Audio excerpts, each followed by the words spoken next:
You arrive at the southern edge of the city, just as the last echoes of the evening bells fade into the mountains. The great Rajomon Gate towers above you, a shadow against the deep indigo of the sky. It is silent here. The air is cool, carrying the scent of damp earth and the faint, sweet aroma of pine needles from the surrounding forest. You step forward. The road beneath your feet is wide and flat, composed of fine, grey earth that softens the sound of your movement. Ahead, the city of Heian-kyo stretches out in perfect symmetry. A grid of quiet streets, a world of wood, paper, and shadow. The lights of the city are few and far between. They are not the harsh lights of the modern world. They are small, flickering pulses of amber. The lanterns, paper lanterns, hanging from the eaves of low-roofed gates. They sway almost imperceptibly in the night breeze. A slow, rhythmic movement, side to side, back and forth. You watch the glow of the nearest lantern.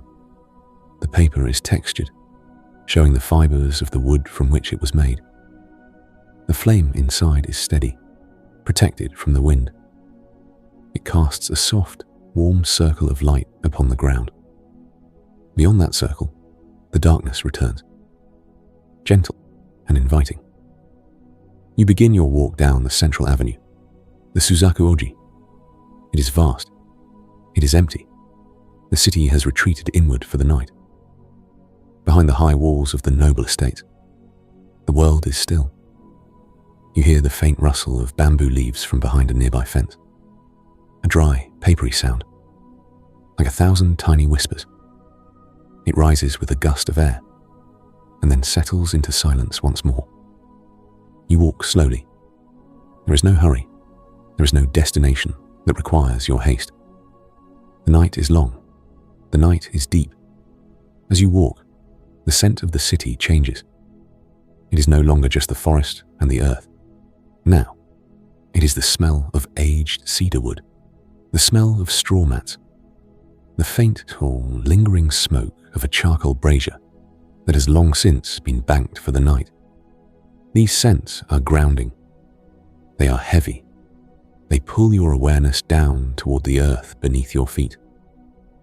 To your left, a narrow canal runs parallel to the street. The water is clear and dark. It moves with a soft, bubbling murmur as it flows over smooth river stones. You pause to listen. The sound is continuous, a liquid lullaby that has played since the city was founded. You see the reflection of the moon in a still pool near the bank. The moon is a pale sliver, a curve of silver in the black water. A ripple passes through it. The silver light stretches and bends. Then it settles. The reflection becomes whole again. You continue walking. The rhythm of the water stays with you. It matches the rhythm of your steps. Soft, steady, unhurried. Ahead, the great red walls of the Daidari, the imperial palace, begins to emerge from the gloom. The color is muted in the moonlight, a deep, dusty crimson. The tiled roofs curve upward toward the stars, their edges sharp and elegant. Here, the lanterns are more frequent. They hang in long rows near the guardhouses. Their light is a soft, diffused orange. It glows through the silk and paper screens of the nearby buildings. You see the shadow of a branch cast against a screen, the branch of a cherry tree. It is bare now, waiting for the spring. The shadow is intricate, a map of lines and angles. It moves slightly as the tree breathes in the night air. You stand in the presence of this ancient architecture. It feels solid. It feels permanent. The wood has been polished by time and the hands of those who came before. You can almost feel the weight of the history held within these walls. It is a quiet weight, a peaceful burden. You turn away from the main avenue, following a smaller path that leads toward the sacred gardens. The path is made of small, rounded pebbles. As you step, The stones shift beneath you with a muffled, grinding sound. The sound is rhythmic. The sound is predictable. It marks each step you take into the deeper quiet. You reach the edge of a large pond, the garden of the divine spring. The air here is cooler, moist. It feels like a veil against your skin. The surface of the pond is like a mirror of black glass. No wind reaches this place. The weeping willow trees hang their long, slender branches over the water's edge. They look like green rain, frozen in time. A small wooden bridge arches over a narrow section of the water. You walk onto the bridge. The wood is smooth beneath your feet. You stop at the highest point of the arch. Looking down, you see the stars reflected in the depths of the pond. It is as if you are standing between two skies, one above, one below. Both are silent. Both are vast. In the distance, you hear a rhythmic sound. Clack, clack. It is the sound of wooden blocks being struck together. The night watchman. He is moving through a distant ward, signaling that all is well. The sound is sharp, but it is not jarring. It is a comforting sound. It tells you that the city is being watched. It tells you that the peace is being kept. The sound grows fainter. Clack, clack. Then it disappears entirely. The silence that follows is even deeper than before. It is a silence that you can feel in your chest. A stillness that invites you to slow your breath even further. You leave the flat, symmetrical streets of the city center behind, beginning a gentle ascent toward the eastern hills. The air changes as you climb. It grows sharper, cooler, tinged with the scent of wet moss and ancient stone. The path here is no longer earth, but stone steps, wide, shallow, and worn smooth by centuries of pilgrims. Your pace remains slow, deliberate. With every step, the distant, muffled sounds of the city's canals and watchmen fade away, replaced by the deep, breathing silence of the mountain. The trees press closer to the path now. Massive cedars and maples reach across the sky, their branches interlocking to form a natural tunnel of shadow. The moonlight filters through the leaves in scattered patches, creating a mosaic of silver on the dark stone beneath your feet. As you approach the temple gate, a new sensation greets you. It is the scent of incense, sandalwood and agarwood, heavy and sweet. The fragrance does not come in a wave, but in a slow, lingering drift, as if the mountain itself is exhaling the prayers of the day. It settles in the back of your throat, grounding and warm. You reach the outer gate, a structure of heavy timber and weathered bronze. To the side, a small stone basin sits, fed by a bamboo pipe that spills a constant thin stream of mountain water. The sound is a rhythmic tink, tink, tink as the water strikes the surface of the pool. You pause here. You watch the water ripple in the dim light of a single stone lantern nearby. The lantern is carved from granite, its surface covered in a soft velvet of green moss. Inside, the candle has burned low, but it still casts a flickering golden glow that illuminates the swirling mist. You step onto the wooden veranda of the main hall. The wood is dark, polished to a mirror-like finish by the bare feet of monks over hundreds of years. It feels cool and solid against the soles of your feet. From this height, you look back toward Heian-kyo. The city is a grid of shadows, punctuated only by the tiniest pinpricks of amber light from distant lanterns. It looks like a constellation fallen to earth, resting in the valley. Above you, the temple roof extends far out, its heavy tiles interlocking like the scales of a sleeping dragon. A small wind bell hangs from the corner of the eaves. It moves slightly, producing a single, clear note that rings out. and then dissolves into the vastness of the night. The sound is thin and high. It lingers in the air for a moment. Then it leaves the silence even deeper than it found it. You move toward the sliding paper doors of the sanctuary. They are closed, but the light from within glows through the translucent shoji screens. It is a soft, diffused light, the color of honey. You sit on the edge of the veranda, your legs dangling over the dark garden below. Inside the hall, you hear the low, rhythmic chanting of a lone monk. The voice is a deep vibration, more a feeling than a sound. It rises and falls like the tide. Steady, unhurried, patient. It does not demand your attention. It simply provides a foundation for the stillness. You close your eyes. The scent of the incense, the vibration of the chant, and the cool mountain air all blend into one single experience of presence. After a time, you stand and follow a side path that leads away from the temple and into the bamboo grove. The transition is immediate. The world becomes vertical. Thousands of tall, slender bamboo stalks rise toward the stars, their tops lost in the darkness. The moonlight struggles to reach the ground here, creating a dim, emerald-tinted twilight.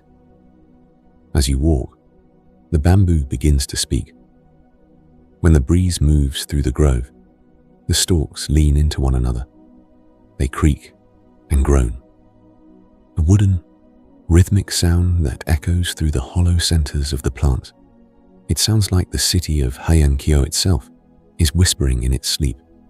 You stop and lean against one of the stalks. It is smooth, cool, and surprisingly strong. You feel the slight vibration of the wind moving through the leaves far above. A rustle, a sigh, a long, slow creak. You continue through the grove, the path beginning to slope back down toward the valley floor. The ground is covered in a thick carpet of fallen bamboo leaves, softening your footsteps until they make no sound at all. You are moving back toward the world of men, but you carry the silence of the mountain with you. The lanterns of the city appear again, closer now, their amber glow welcoming and warm. The night is not over, but it has found its center. The world is at rest. The mountain is at rest. And as you find your way back to the quiet streets of the city, you feel the weight of sleep beginning to pull at your shoulders, as gentle and persistent as the flowing water of the canals. You continue your descent from the mountain temple, leaving the heavy scent of agarwood behind as you return to the lower districts of the city. The air becomes thicker here, more still, holding the warmth of the wood and earth that make up the heart of Heian-kyo. You find yourself walking through the Artisans District, where the weavers and the potters live and work. This part of the city feels different. The buildings are smaller, closer together, huddled in a quiet companionship that speaks of long days of labor and the deep rest that follows. The streets are incredibly narrow, winding between wooden workshops where the smell of damp clay and raw silk lingers in the shadows. You pass a weaver's shop, its heavy timber door closed tight against the night. From somewhere deep inside, you hear the faint, rhythmic creak of a wooden loom, a slow and steady sound that suggests someone is still awake, working by the light of a single dim candle. The sound is hypnotic, a repetitive back and forth, marking the passage of time in threads and patterns. It is not a sound of industry, but a sound of meditation, a quiet pulse in the sleeping city. A few steps further, you come upon a potter's yard. Long rows of unglazed jars sit on low wooden shelves, their curved forms catching the moonlight. They look like silent observers, waiting for the heat of the kiln. The air here carries the scent of wet earth and cooling ash. You stop for a moment, letting the stillness of the clay settle over you. There is no movement here, only the soft, cooling breaths of the night moving over the smooth surfaces of the pots. You turn a corner and see the faint glow of a small tea house set back from the road behind a screen of low bamboo. It is almost entirely dark, but a single lantern hangs low over the entrance, its light diffused by the thick, handmade paper. You approach the door, your steps making only the slightest sound on the packed earth. You do not enter, but you stand close enough to hear the soft, bubbling sound of a kettle over a dying fire. It is a gentle, domestic sound, the sound of water turning to steam, of heat slowly surrendering to the night. The scent of roasted tea leaves drifts through the cracks in the wooden walls, a toasted, earthy aroma that makes your eyelids feel heavy. You imagine the room inside, the tatami mats cool and fragrant, the low table, the shadows stretching across the floor as the last embers of the charcoal glow red and then fade to grey. Everything in this city is designed for this moment of transition, the slow fading of light into dark, the quiet shift from the world of doing to the world of being. You continue your walk, moving toward a small bridge that crosses a branch of the Kamo River. The wood of the bridge is old, its grain raised and weathered, feeling like the skin of an ancient tree beneath your hand as you lean against the railing. Below, the water is shallow and moves over a bed of smooth, dark stones. The sound is a constant low-frequency hum, a white noise that fills the spaces between your thoughts. You watch a single leaf drift down from a tree overhanging the bank. It touches the water without a sound and is carried away, spinning slowly in the moonlight. The city feels like it is breathing with you now. Every closed shutter, every extinguished lamp, and every sleeping garden is part of a grand, silent chorus. You walk toward the residential wards of the nobility, where the walls are higher and the gardens more expansive. Here, the silence is even more profound.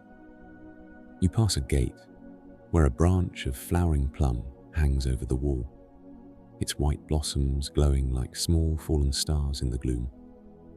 The scent is delicate, almost fleeting, a ghost of a fragrance that appears and disappears with the lightest movement of the air. You find yourself slowing down even more, your footsteps becoming longer, more hesitant, as if you are afraid to wake the world from its perfect slumber. The sky above is a deep, endless indigo, and the stars seem to have settled lower, as if they too are leaning in to listen to the quiet of Heian-kyo. You pass a small shrine nestled between two houses, its red torii gate standing as a silent guardian. A tiny stone fox sits at the base, its eyes polished by the moon. There is a small offering of rice on a leaf, and the scent of a single stick of incense that has just finished burning, leaving only a thin trail of blue smoke that curls into the night. Your journey is bringing you back toward the center of the city, but the Suzaku Avenue feels different now than when you first arrived. The shadows have shifted, and the air has grown even cooler, a sign that the deepest part of the night has reached its peak. You see a cat move silently across the road, a shadow within a shadow, its movements fluid and effortless. It pauses for a second, looking at you with bright, knowing eyes, before disappearing into a gap in a wooden fence. You walk toward a grove of pine trees near the edge of a nobleman's estate. The needles are thick on the ground, creating a soft, springy cushion that absorbs all sound. You stop and lean against the rough bark of a pine, feeling the strength and the stillness of the tree. The branches above you creak very slowly, a deep, wooden sound that feels like a heavy door closing far away. You close your eyes for a moment, and in the darkness, you can feel the entire city. The canals, the temples, the palaces, and the small workshops, all existing in a state of perfect, unhurried rest. The rhythm of the night is now your own rhythm. The flickering of the distant lanterns, the murmur of the water, the scent of the pine and the tea, all of it is guiding you toward a place of absolute calm. There is nothing left to see, nothing left to do, but to exist in this moment of ancient peace.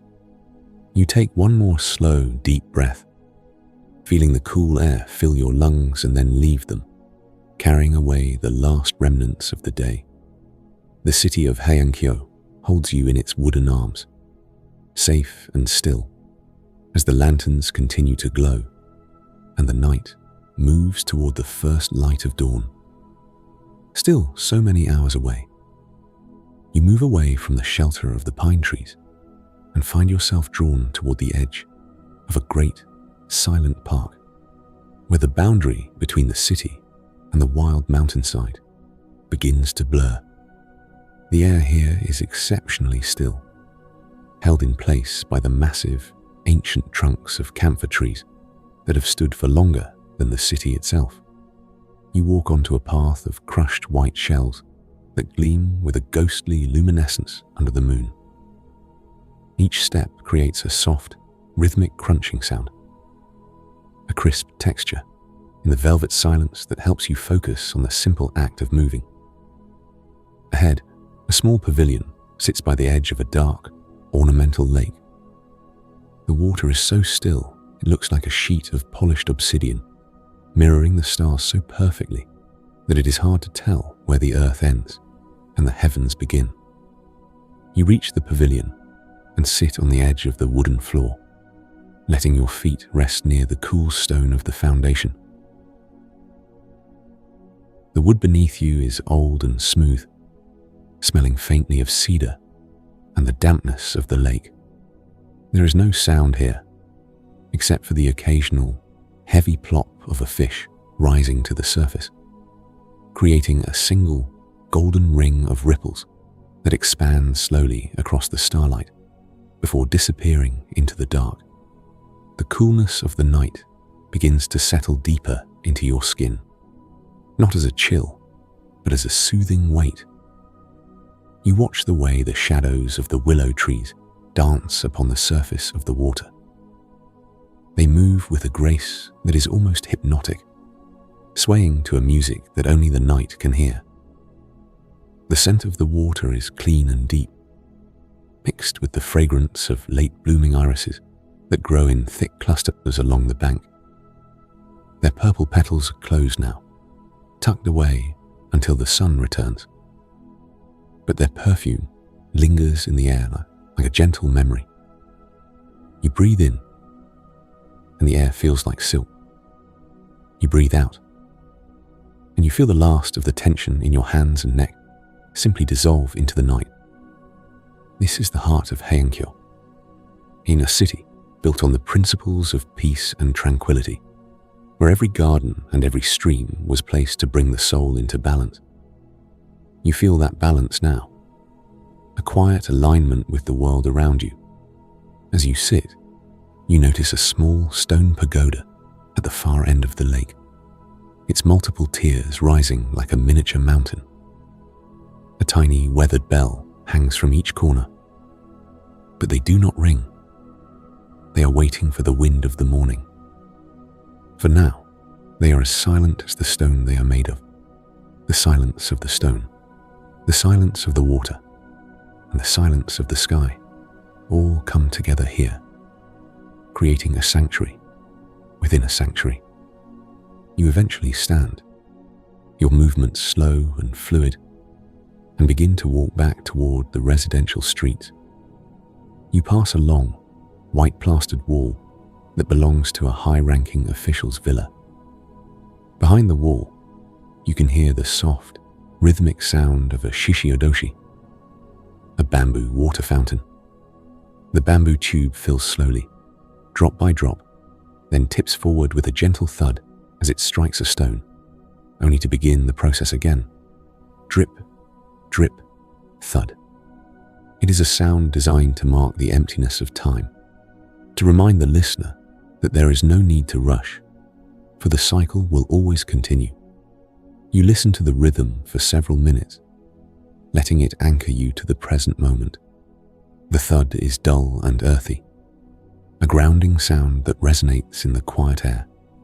It feels like the heartbeat of the city, steady and patient, down into the valley. From behind the wall, you hear the slow, rhythmic sweep of a bamboo broom against stone. Someone is already awake, preparing the garden for the new day. Their movements steady and unhurried.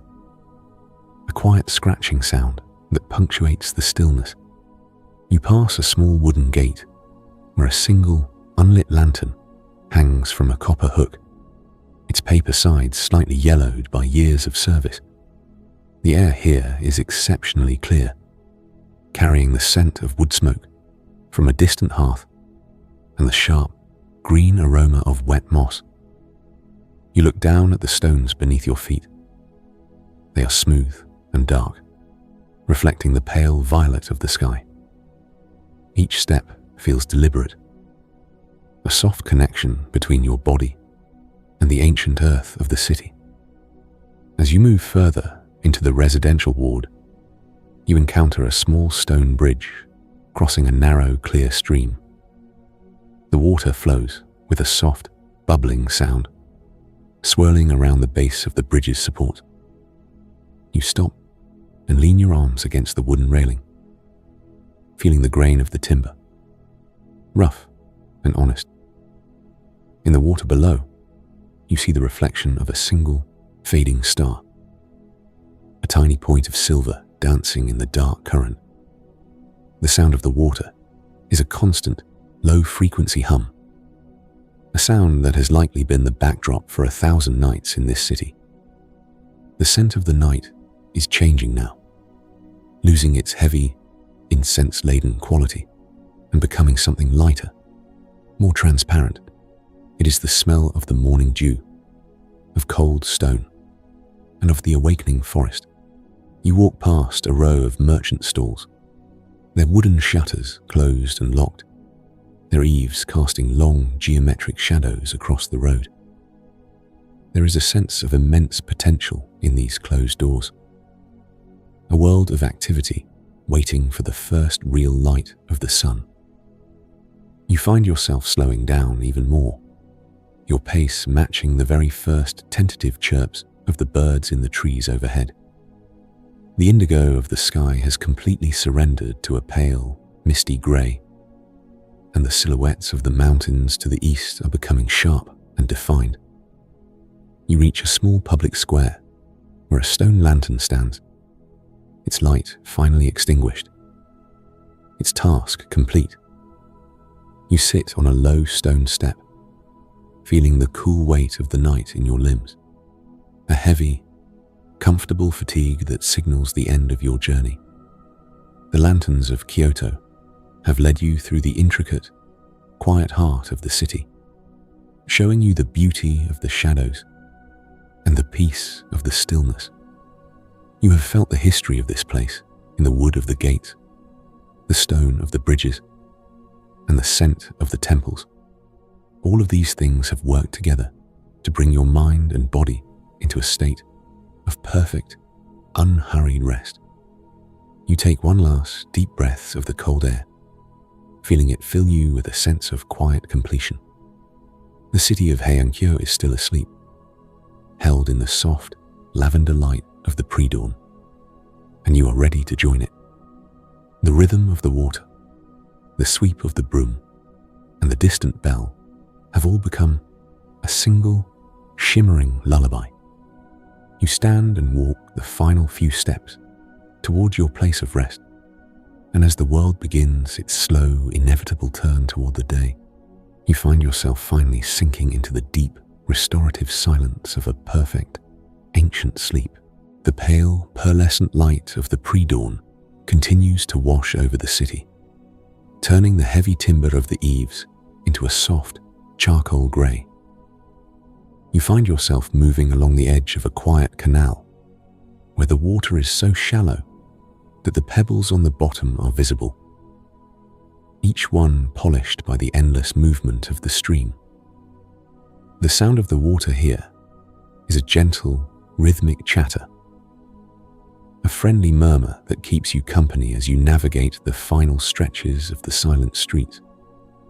The air is at its most still, a frozen moment where even the smallest scent, the dampness of a mossy stone, the resin of a pine branch, becomes vivid and clear. You pass a small neighborhood shrine where a stone basin stands, catching the overflow from a nearby spring. The water spills over the edge in a perfectly smooth sheet, looking like a curtain of liquid glass before it shatters softly into the drain below. You pause to dip your fingers into the water.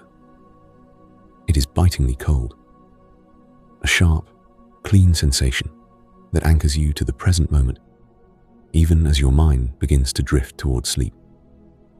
The stone of the basin is rough and ancient, covered in a map of lichen that has grown undisturbed for 100 years. The houses here are close together, their wooden walls and paper screens creating a continuous texture of organic lines. You see a single, small window, high up in a gable, where a faint, golden light flickers. Not a lantern, but the reflection of the very first ray of light hitting the high peaks of the mountains far to the east. It is a silent signal that the world is beginning to turn. Yet here in the shadows of the lower city, the night still holds its breath. You walk past a small courtyard where a cherry tree stands in the center, its branches perfectly still, its leaves heavy with the weight of the morning dew. A single drop falls from a leaf, striking a flat stone with a tiny musical click that echoes in the profound quiet. Your path leads you through a narrow alleyway where the smell of aged cedar is particularly strong, mixed with the faint, lingering aroma of charcoal smoke. This is a place of history, where the very wood of the buildings seems to have absorbed the stories of the people who have walked these paths for centuries. You feel a sense of profound safety in this enclosure, as if the city itself is protecting you within its wooden heart. Every door you pass is a symbol of trust, every shuttered window a testament to the deep, collective rest of the community. As the sky transitions from lavender to a pale, misty blue, the silhouettes of the great temples on the hillsides become more defined. Their massive, tiered roofs look like the wings of great birds resting on the mountains. You can hear the very first bell of the morning, a deep, bronze vibration that travels through the air like a wave.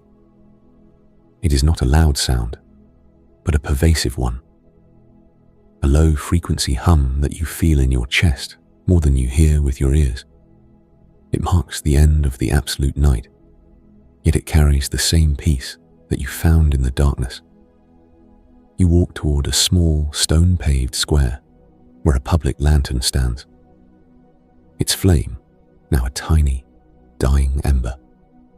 The stone underfoot is damp and cool, reflecting the brightening sky in its dark, wet patches.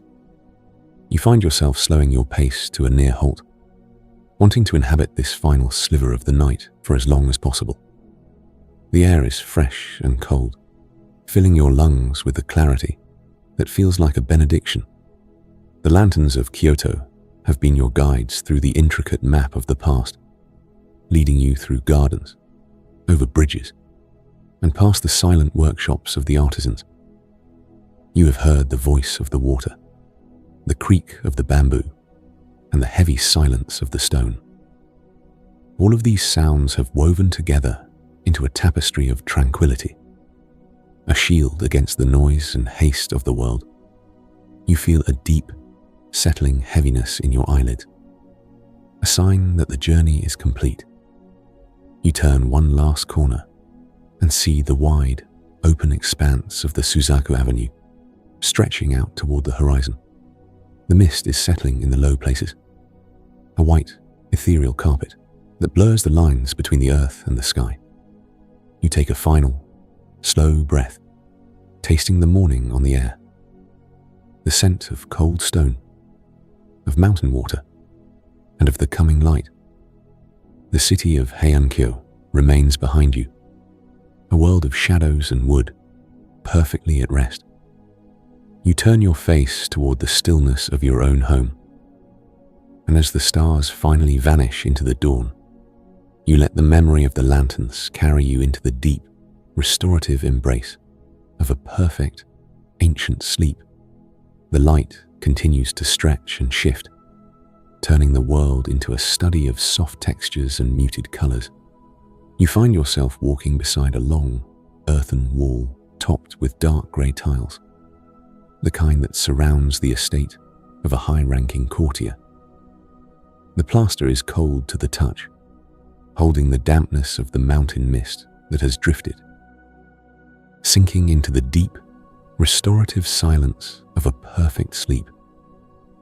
The transition from the deep night to the approaching dawn continues to unfold with a slow, rhythmic grace, as if the city itself is reluctant to wake from its wooden dreams. You find yourself walking along a quiet residential wall, the plaster cool and smooth, reflecting the pale, shifting light of the moon as it descends toward the horizon. The air is remarkably still, yet it carries the subtle, damp scent of the earth, a fragrance that feels grounding and ancient. Every step you take is cushioned by the light dusting of pine needles and fallen leaves, ensuring that your presence remains a secret held by the night. You pass a small private garden gate where a single unlit lantern hangs from a rusted iron hook.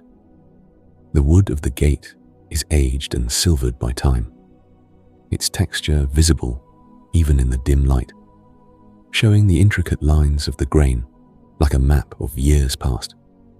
You can hear the faint, melodic trickle of a small stone fountain just beyond the wall. The water falls with a steady, liquid beat. Drip, drip, splash. A sound that has likely not changed for generations. It is a sound of continuity, a reminder that while the people within sleep, the world continues its gentle, unhurried work. Further down the lane, the scent of the city shifts once more.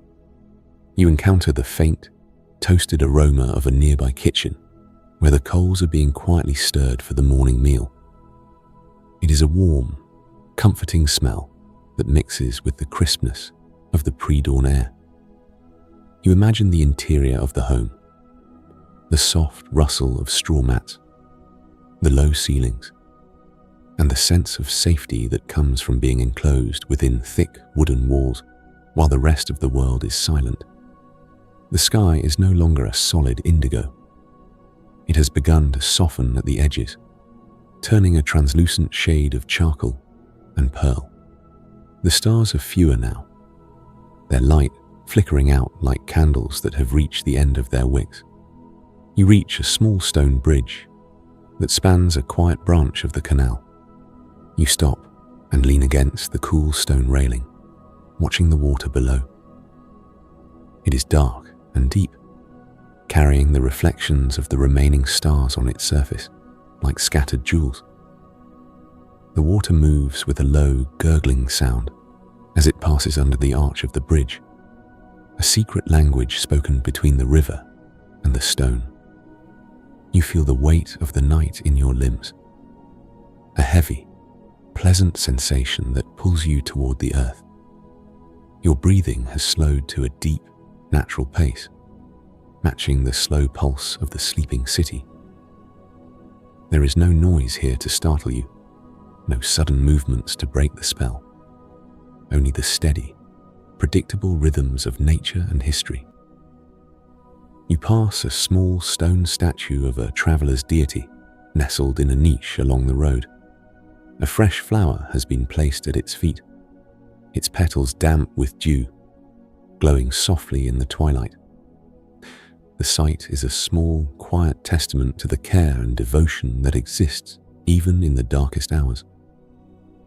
As you move back toward the center of Heian-kyo, the great Suzaku Avenue appears once more, wide and welcoming. The shadows of the palaces are long and geometric, stretching across the dusty road. You can see the silhouette of the Imperial Gate in the distance, its tiled roof catching the very first indirect light of the sun as it prepares to crest the mountains. The light is not yet gold.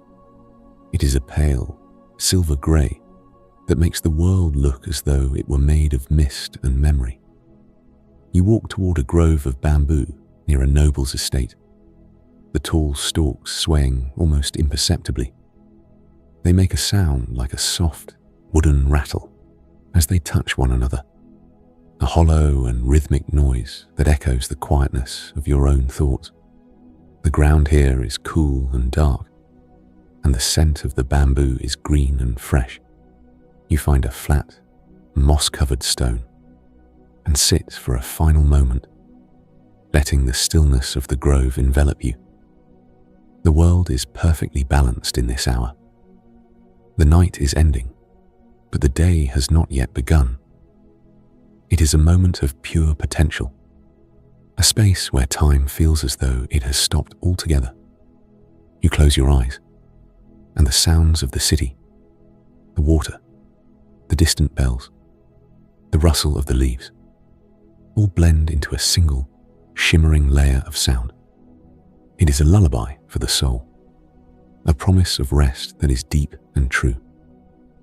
When you open your eyes, the sky has turned a soft, dusty rose. The first bird of the morning has been joined by others. Their songs a delicate, interlocking web of sound that rises from the trees. You stand up slowly, your body feeling loose and ready for sleep. The lanterns of Kyoto have done their work. They have guided you through the darkness and brought you to the threshold of a new day. You walk toward your destination, the path clear and steady before you. And as the light grows, the peace you have found in the ancient night remains, carrying you gently into the silence of your dreams. You turn back toward the residential district, passing a row of low wooden storehouses where the city's rice and silk are kept safe. The walls are thick, plastered in a pale white that reflects the softest hints of the coming light. The heavy iron locks on the doors are cold and silent, guardians of the city's wealth as it sleeps. You hear the faint scuttle of a mouse across the rafters, a tiny, frantic sound that only makes the surrounding silence feel more vast and permanent. The path brings you to the edge of a nobleman's garden, separated from the street by a fence of woven bamboo. You can see the shapes of manicured pine trees through the gaps, their branches tied with straw ropes to protect them from the weight of winter snows that are yet to come. The garden is a masterpiece of controlled nature, a place where every stone and every leaf has a purpose. You watch as a light mist begins to rise from the mossy ground, swirling slowly around the bases of the trees, like a silent, white tide. The mist carries the scent of cold water and stone, a fragrance that feels like the very essence of the night. You lean your head back, looking up at the sky, where the stars are finally beginning to wink out. One by one, the constellation of the Weaver and the Herdsman is still visible, hanging directly above the palace. But their light is becoming soft, losing its sharp, icy edge. You find a small wooden bench near a public well and sit down for a moment.